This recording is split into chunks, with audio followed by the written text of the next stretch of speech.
ಸಾಮಾಜಿಕ ಕಳಕಳಿ YouTube channel ವತಿಯಿಂದ ವಾರದ ಸಂಚಿಕೆ 257. ಇವತ್ತಿನ ವಿಷಯ ಪರೀಕ್ಷೆಗಳಲ್ಲಿ ಕಾಪಿ ಹೊಡೆಯೋದ್ರ ಬಗ್ಗೆ. ಇದು ದೊಡ್ಡ ರೋಗ ಮತ್ತು ಭಾರಿ ಹಳೆಯ ರೋಗ. ಇದು ಕಾಪಿ ಹೊಡೆಯೋದು ಕಾರಣ ಶಿಕ್ಷಕರು ವಿದ್ಯಾರ್ಥಿಗಳನ್ನು ನಂಬಲ್ಲ, ವಿದ್ಯಾರ್ಥಿಗಳು ಶಿಕ್ಷಕರನ್ನು ನಂಬಲ್ಲ, ವಿದ್ಯಾರ್ಥಿಗಳು ಮತ್ತು ಶಿಕ್ಷಕರು ಈ ಎಜುಕೇಷನಲ್ ಸಿಸ್ಟಮ್, ಈ ಶಿಕ್ಷಣದ ವ್ಯವಸ್ಥೆಯನ್ನೇ ನಂಬ್ತಾ ಇಲ್ಲ.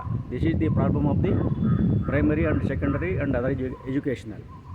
ಆ ದೃಷ್ಟಿಯಲ್ಲಿ ನಾವು ಎಲ್ಲಿಯ ತನಕ ಮಕ್ಕಳಿಗೆ ಪರೀಕ್ಷೆ ಇದೆಯಲ್ಲ, ಅದು ಜೀವನದ ಒಂದು ಭಾಗ ಹೌದದು, ನಿಜ ಜೀವನದ ಪರೀಕ್ಷೆ ಅಲ್ಲ. ಅದು ಕಲಿಕೆಯ ಅಂತಿಮ ಫಲಿತಾಂಶ ಇದೆಯಲ್ಲ, ಅದು ನಿಮ್ಮ ಹಣೆ ಭಾರವನ್ನು ಬದಲಾವಣೆ ಮಾಡೋಲ್ಲ ಅಥವಾ ಪೋಸ್ಟ್ಪೋನ್ ಮಾಡೋಲ್ಲ.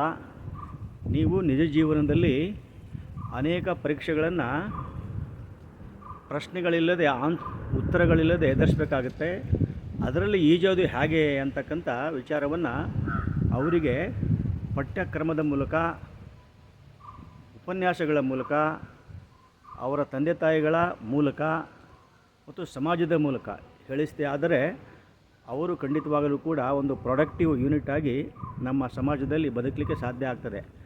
ನೋಡಿ, ಈಗ ವೆಬ್ಕಾಸ್ಟಿಂಗ್ ಮೂಲಕ, ಬ್ರಾಡ್ಕಾಸ್ಟಿಂಗ್ ಮೂಲಕ, ಆಮೇಲೆ ಯಾವುದೋ ಬೇರೆ ಬೇರೆ ಥರದ ಡಿಜಿಟಲ್ ಸರ್ವಿಲೆನ್ಸ್ ತಂತ್ರಜ್ಞಾನದ ಒಂದು ಪರಿವೀಕ್ಷಣೆಯ ಮೂಲಕ ಕಾಪಿ ಹೊಡೆಯೋದನ್ನು ಹೇಗೆ ತಡೆಗಟ್ಟೋದು, ನಿಲ್ಲಿಸೋದು ಅಂತಕ್ಕಂಥ ದೊಡ್ಡ ಸಮಸ್ಯೆ ಆಗಿದೆ.